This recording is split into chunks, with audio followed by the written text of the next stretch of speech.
What you're about to experience is one man's quest to see beyond the tumultuous period we're in and to envision what lies just beyond our grasp, yet well within our reach. Welcome to Larry Rifkin's America Trends, where the future has arrived, and it's just in time.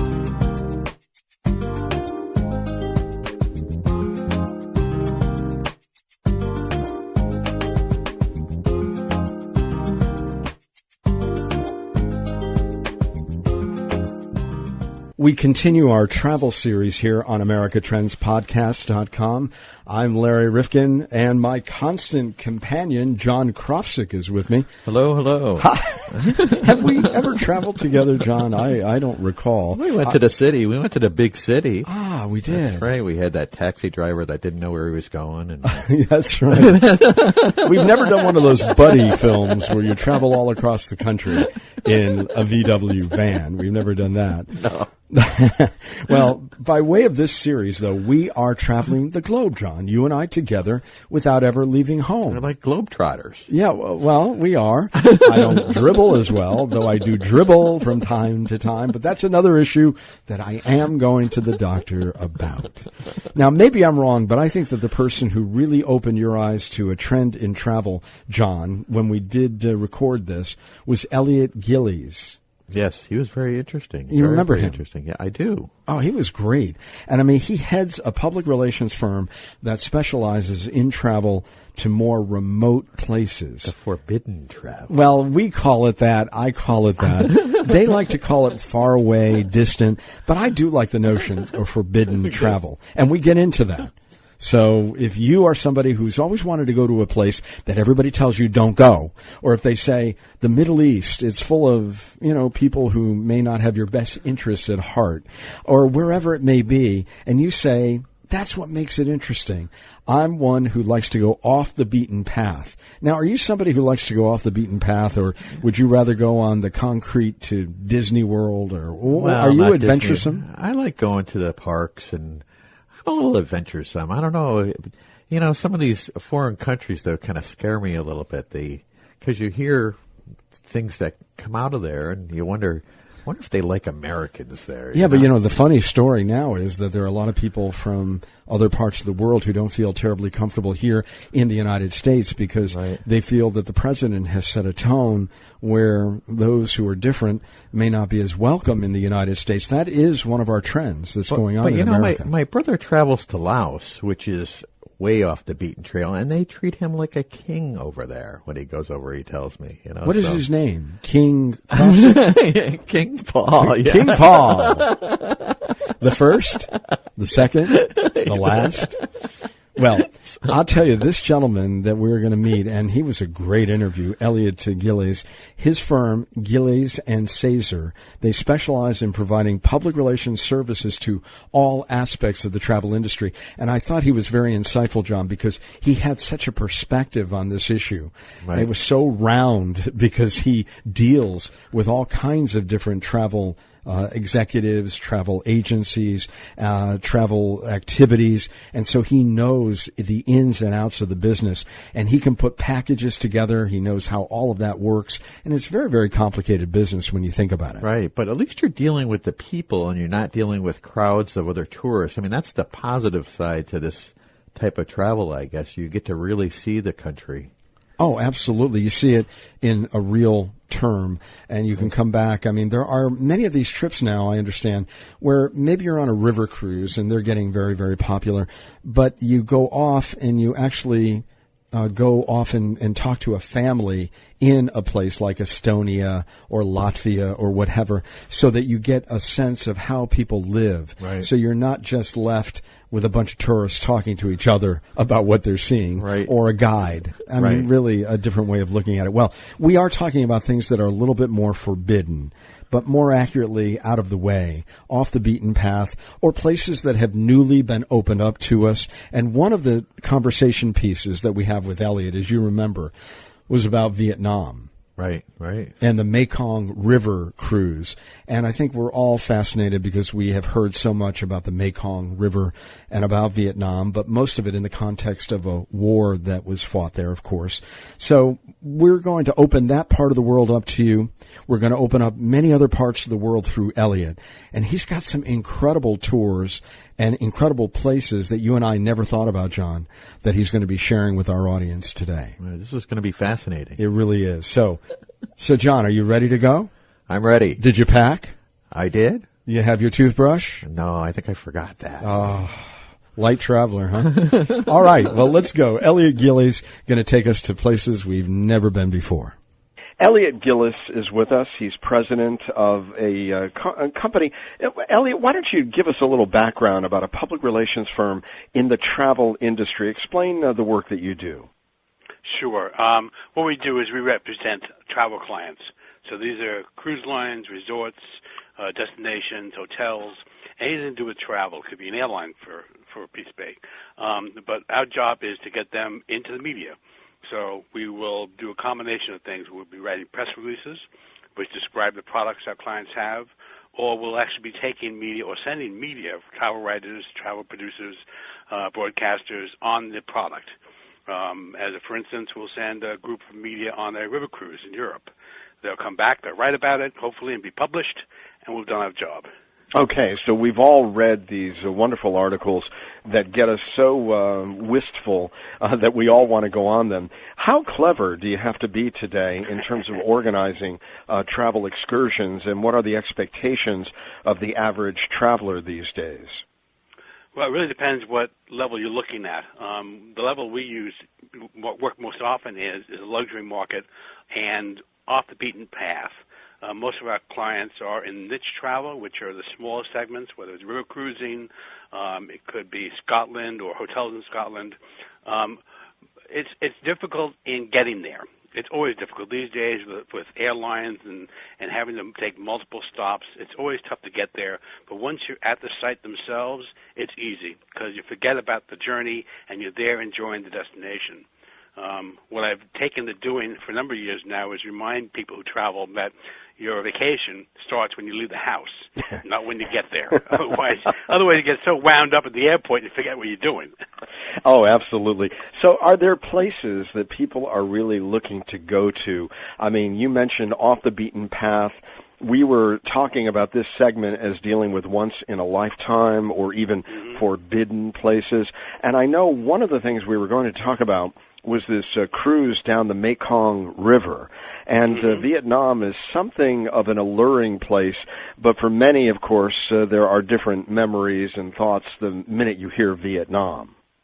Correct, yeah. Vietnam, Cambodia, which is the largest portion of the Mekong used for tourism, because remember, the Mekong is the longest river in Asia. It covers 6 countries. So the Cambodian-Vietnam segment is still developing infrastructure because, again, they've dealt with, after the war, a lot of periods of upheaval and slowly coming into what we would say the 20th century to some extent. It's not forbidden, certainly. It is certainly exotic. You have these images from growing up, at least I grew up. I was at the tail end of the war, being a teenager, and obviously having an opinion of Vietnam and Cambodia, which is very different than the reality is today. The people are wonderful. They're inviting. They're friendly. They're authentically comfortable with visitors. It's not a show. They're not putting on a show. They're just living their lives.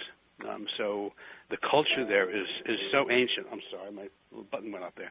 The culture there is so ancient that it's fascinating to see how they've lived in this type of this lifestyle for thousands of years. And how receptive are they to American tourists? I have read that they are very receptive and that it is genuine and authentic. It is. I actually just took a group of media there late February into March, and we sailed on a river ship between Ho Chi Minh City, or close to it because that's not on the river, up to Siem Reap in Cambodia.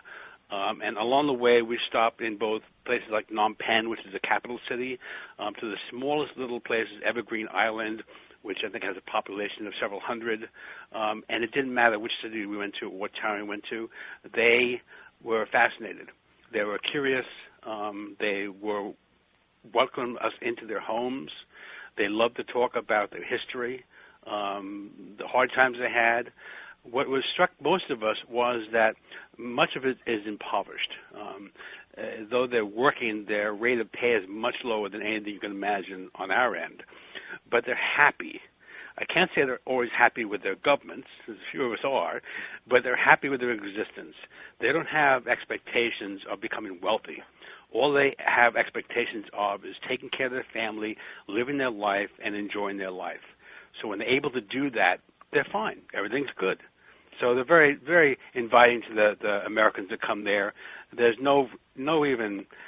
there's nothing about the war that exists as far as feelings. There's certainly those who survived through it.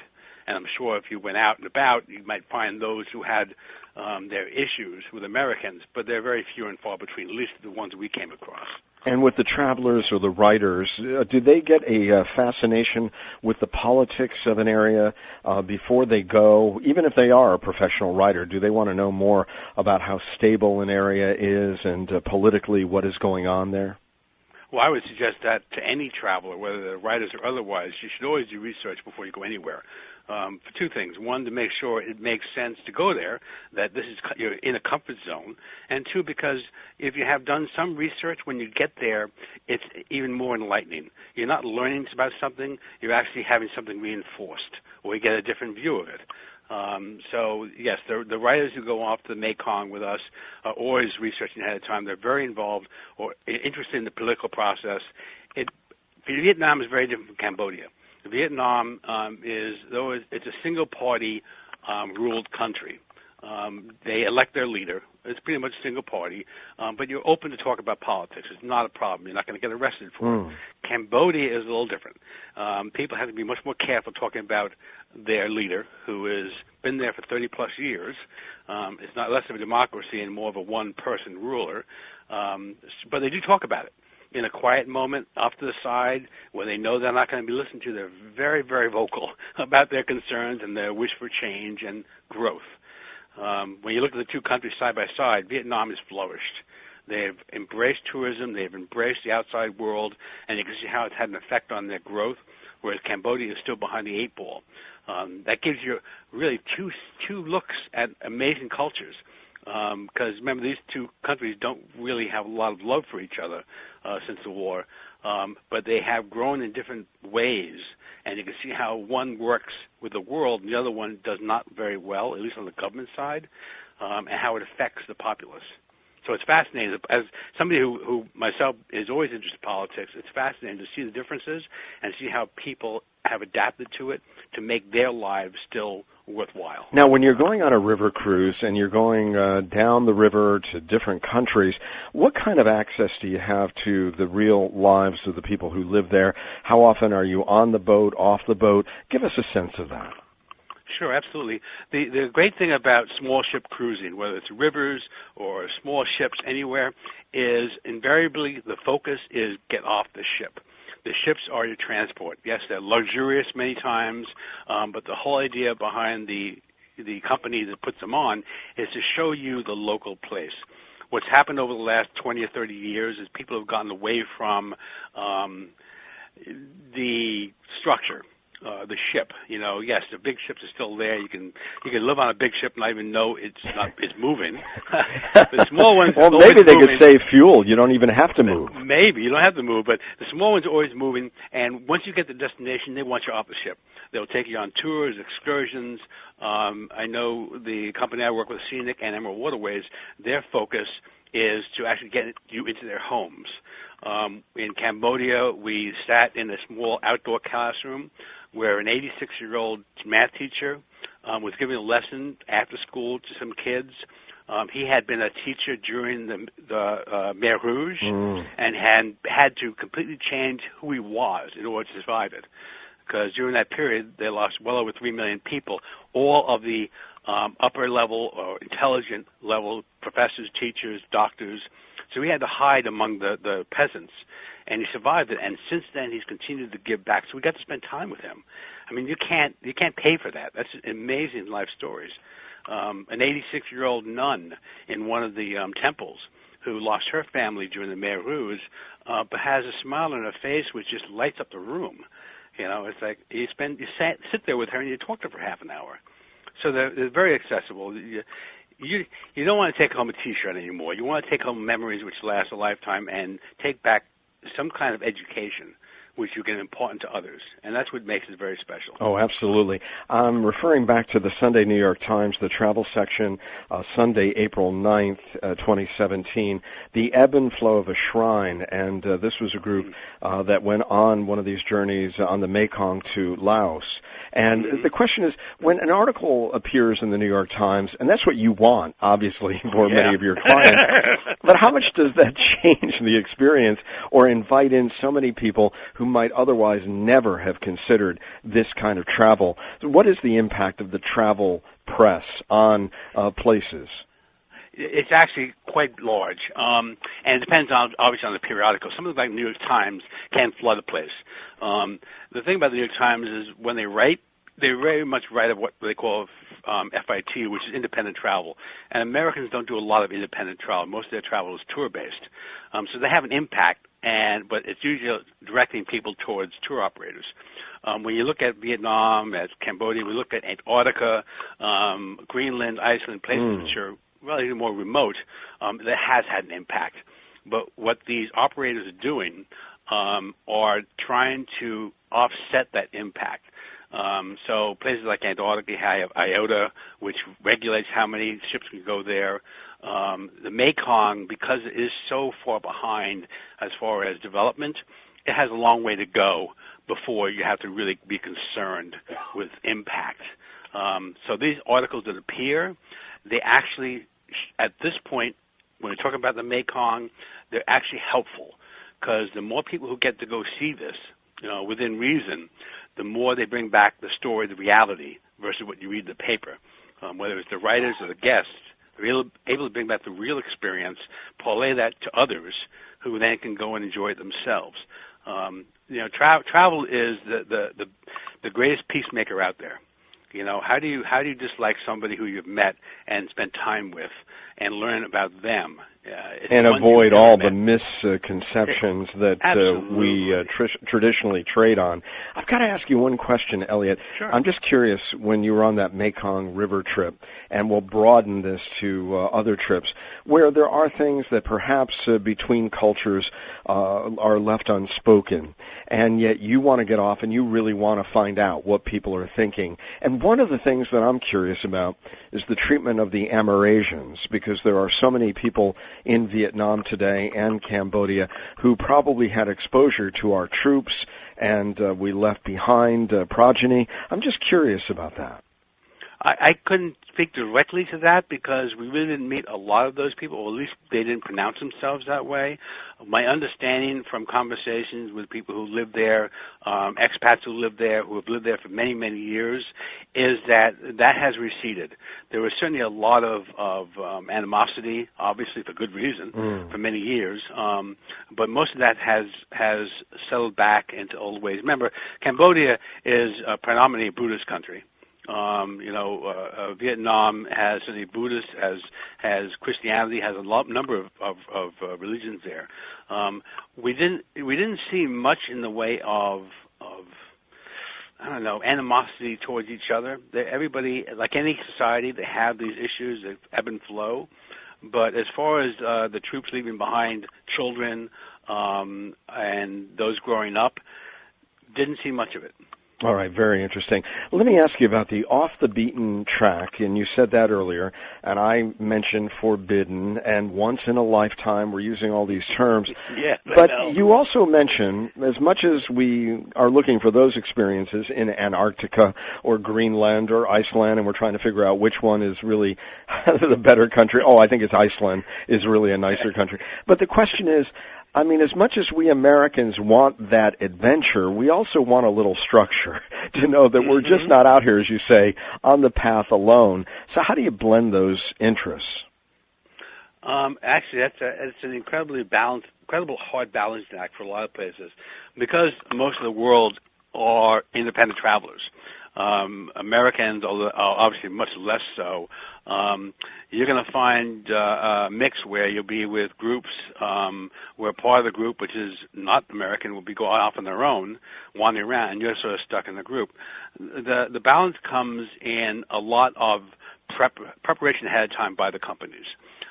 Before Scenic went into the Mekong, they spent well over a year with their product development people looking around, figuring out what these people can do, what makes sense, what's safe, what's not safe. So a lot of this is done ahead of time with research, with conversations, with experimentation to see what works. So by the time the guest gets there, it's pretty much been tried left, right, and center, and you have less of a chance of a problem. But we always give the guests the same advice, whether they're going to New York or they're going to Phnom Penh, is you're in a different place. You're in a place you're not used to, so just be aware. You know, like anywhere else in the world, you have to be aware. You have to think, keep your eyes open, and realize that things happen, so just be aware of those things. Elliot, what explains the fact that Americans on many levels are very individualistic, and yet when it comes to these kinds of things, we want to be crowded together? What explains that? You'd have to ask a psychiatrist for that one, because I guess the herd mentality comes to bay, because you know we are insecure sometimes in places we don't understand. So by sticking together, we feel a little more security. Others grow up in other countries where they wander around already. They're already nomadic. You know, you talk to Australians, people from New Zealand, even New Yorkers. My niece and nephew grew up in New York, and they wander the country. They wander the world because they're not as concerned. They have this. They grew up being free. They grew up exploring and knowing that was okay to do. Most of America grows up in environments which are very, very safe, very secure, very protected. So why would you feel comfortable leaving that? Yeah, well, I guess those parents now who let their kids kind of run around on the trains themselves, they can take heart that their child's going to be a more adventurous tourist. Absolutely, I think you know we grew up where we hitchhiked around the country. We put our thumb out. We went willy-nilly. Whereas in the last 30, 40 years, that doesn't happen anymore. You know, everybody is where are you going? When you're going to be there? Call me when you're there. No, you can't go away on your own. So we've lost some of that independence. But I think you're seeing that the younger group now, the younger people, are sort of garnering some of that back. They're saying, no, we're off and running. Because you see so many kids doing gap years now and exploring the world and doing volunteer work elsewhere. So hopefully that is turning the bend here. Elliot, some other places. I mean, Vietnam, fascinating to so many of us because we grew up thinking about Vietnam and our role there. And so it would be natural that many who were there and those who weren't but thought about it a lot would want to go back. What about Cuba, for example? I mean, what is the fascination with Cuba? We're all told that it's gorgeous, but very much behind. What are you finding about those who want to go to Cuba? I think it's partly bragging rights, because Americans obviously have had a very tough time going. So by going now, you get to say, I went to Cuba. Part of it is many of us like to do those things we're not allowed to do. You know, younger would be doing the wrong thing. Forbidden fruit tours. It really is, and you go there, and you know, a lot of it's backwards, a lot of it's impoverished. I mean, I grew up, you know, having a father who had been to Cuba right before it fell, and he came back with stories of amazing stories of what it was like. So I'm curious on my level how much has stayed that way, how much has changed. I think we'd like to go anywhere where it's not so much dangerous, but just something that's been off limits. Well, what are some of those places that remain off limits as you see it? Aside from North Korea. Now, they could have a great tourism business if they would open themselves up a little bit, huh? That tourism has solved so many of the problems of some of these countries.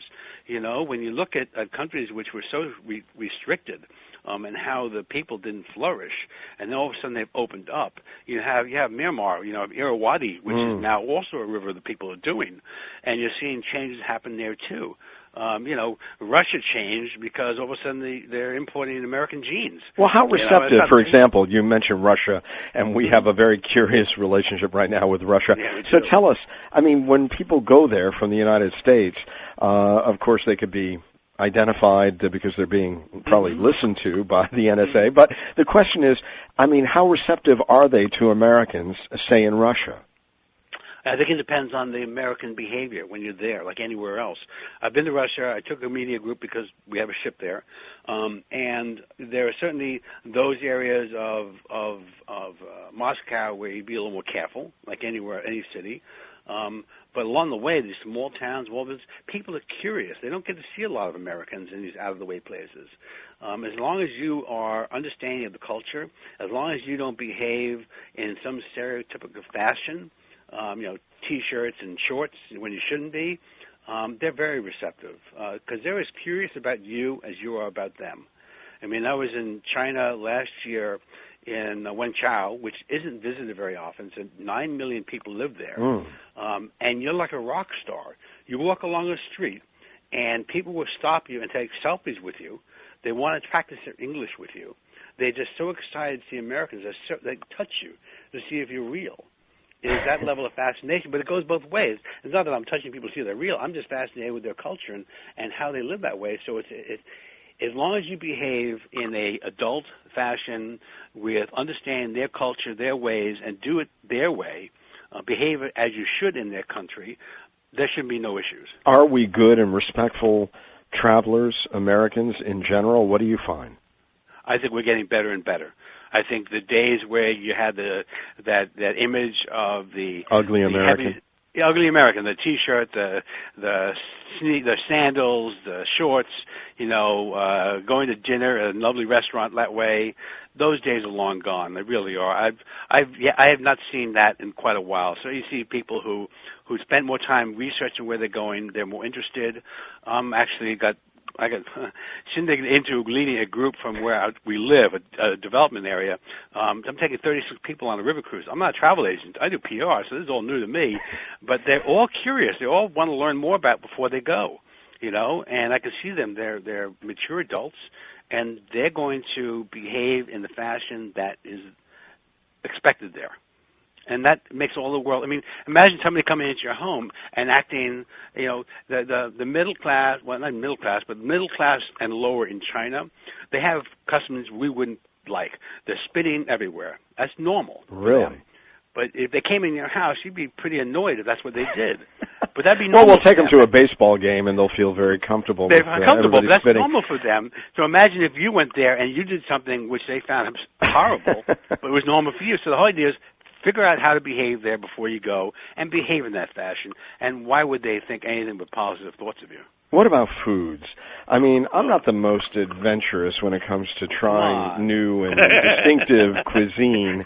So Fried crickets? Come on. Oh, that I love. I have that every other night. No, right. But seriously, Elliot, for somebody who wants to travel, but they are a little bit worried about whether their culinary tastes can conform, what do you say to them? I say do research. You have to know what kind of food is being served. If you don't like spicy food, then you're going to have a problem in India. Because that's spicy food. It's an amazing amount of spices. You have to know what food's served. Otherwise, you're going to be relegated to what are basically, let's say, American type of restaurants, where you're not getting part of that culture anymore. You're getting a hamburger or whatever it may be, cooked in American taste. When I go to a country, and certainly a lot of the media that goes with me, and the guests on board and traveling independently, they are finding places which serve authentic local foods. Now, they're not going to dives because they're concerned about how it's prepared, etc. They're going to nice restaurants or places which have been reviewed or places which already have a good reputation, and they're trying what's local. I mean, you grew up and your parents said, try this, try that, try this, try that. And yeah, at a young age you hated it, but as you got older and older you realized, boy, that's pretty good. So, okay. So it's the same advice. Try it. Just try it. What's going to happen? Try it. You'll like it. Over. Let me ask you one other place, because you've taken us to some fascinating places in our own minds today, and I love that. But here's an area that I really want to talk about, because we're talking about it all the time, the Middle East. Wow. And what do you say to people who want to travel, aside from Israel perhaps, but what do you say to people who want to travel in the Middle East? I would say as soon as it's safe to do it. Absolutely. I mean, you have ancient civilizations there. You have wonderful people who, there's certainly elements of anger and terrorism, etc. So you have to be careful where you go. But, hopefully one day we're on better terms with Iran, because that is a culture that goes back thousands of years, and they have amazing historical sites. And for instance, the average person, like anywhere else, is trying to keep a roof over their head, food in their belly, and their family safe. That is the way of the world. I would say absolutely Middle East. I think there are parts of Egypt which are wonderful. The Nile is still there. You have to be careful. There are areas you're going to avoid. You're not going to go to Iraq right now. You're not going to go to Afghanistan right now. All right, though I do have friends who go because that's their job, and they find it fascinating. But again, as a consumer traveler, you're not going to go there. So pick and choose. Do a lot more research. In those cases, I would suggest going on a tour or going with credentialed guides, because you don't want to wander around on your own at this point. And all we can do is hope that we're able to solve some of these problems so these wonderful countries can come back into the fold of tourism, and we can get back to enjoying each other's company and not fighting over it. Absolutely. In closing, and we're not the New York Times, so we're not going to overwhelm a situation. If I ask you, if there was one place that's remote, tucked away, and still just a whisper in people's thoughts that you would love to go to or have gone to that you'd like to recommend, what would it be? I would say there's actually two places. You mentioned one of them already, and Greenland is one of them. Greenland's being heavily impacted by the environment, obviously. They've gone from not being able to grow fruit to now being able to grow fruit because their summer's long enough. But the people have lived there for 5,000 years. There are no roads connecting towns. You have to take a helicopter, a plane, or a ship between towns. And it's just marvelous to see how people survive in what can be horrific conditions, very cold. The other one is Svalbard, Spitsbergen, which is I think more polar bears. There's more polar bears than people there. No, wait, where is this again? That's called Spitsbergen or Svalbard, and that's over above the Arctic Circle. Mm-hmm. I had to guess. I think it's about 600 miles from the North Pole. Oh, goodness. Yeah, I know. It sounds amazing. But you go there during our summer, and you go out with guides. You always have a guide with you, and you're out looking at polar bears. You're out looking. The Russians developed a lot of this place for mining. But again, it's remote. It's fascinating. It's not overbooked. For me, and my interest is, how did people survive 5,000 years ago in what we don't have this stuff? They didn't have the stuff we have. They lived it. It's fascinating. So and me, John was nodding, my engineer and producer and colleague. But John's ready to sign up. Where is spell that for us. Sure. Best way to remember is Spitsbergen is the biggest island. Spit, S-P-I-T-S, Bergen, B-E-R-G-E-N. Mm-hmm. Okay, it's part of Norway. It's an island of Norway, but I think it's well off the coast, above the Arctic. Mm. The other one you want to do, actually, it was fascinating, is along the Norway coast. There's a cruise line called Hertugren we represented for a long time, and you do that in the winter. Because along the Norway coast is part of the Gulf Stream, so the water doesn't freeze. It's freezing, but it's not frozen. But during the winter, the Northern Lights are spectacular when they come out, and you can do dog sledding, you can do snowmobiling out under the stars. It's just absolutely, the light is beautiful. You don't go in December or January because it's too dark, but February, March, April, absolutely beautiful. Wow. Well, you've given us a lot to think about, talk about, write about, and we're so glad that you came by today, Elliot. Elliot Gillies, and what a remarkable man, and I thank you, and we look forward to sharing this with all of our listeners, and those who are listening right now, they've got to be very excited about what they've heard on AmericaTrendsPodcast.com. Elliot, if people want to know more about you and your group, how can they, find you? Or can they find you? Yeah, we don't hide too much. We're a PR firm, so our website is Gillies and Zaiser. It's Gillies, A-N-D, Z for zebra, AISER.com. And we represent different travel clients all over the world, and it's a fascinating business, and I wouldn't trade it for the world because I get to do and see things that you couldn't pay for. Yeah, you don't have to trade it for the world. You have the world I at have your the world. fingertips. Congratulations, Elliot, and thank you you for stopping by today. If you like this episode, please leave us a kind rating or review. I'm on my hands and knees. Please do it on iTunes because your review is really critical for us to continue providing this podcast. And John, I know that iTunes looks at this. They want to make certain that we have some rankings, some visibility, and that we're getting some traffic, and then they give you better positioning. Absolutely. And this way, it'll put us in the forefront so you can find us much easier on your iPhone or Android, whatever you may be using. And they may even send you out an alert. So please, if you can, don't miss a single episode of America Trends Podcast. And, John, they can subscribe on iTunes or Stitcher.com. And also subscribe on our website. Oh, absolutely. We send out a little blurb, and we can also take your emails there at newsletter@rifkinradio.com. That's another way to get us. And we do not sell or share No our list. spamming, nothing. Well, I don't know. Does anybody want our list? I don't know, but we don't do it. Good question. Even if they asked us. Even Nobody's if they asked asked us. us. But Right. And when you do subscribe, let us know on Facebook and Twitter. We're getting very active on Facebook and Twitter. Our handle on both platforms, and John, this is really easy, @Trends Podcast. That's it. That's real easy. You like that? Did you get that? I got that. Okay. I'm going to have to gonna check give you it a out quiz. now. I'm going to have to twit it. We want to thank you, of course, personally for subscribing. And we also would like to get some of your ideas and questions for future episodes of America Trends Podcast. And that's important, too, because we're all over the map.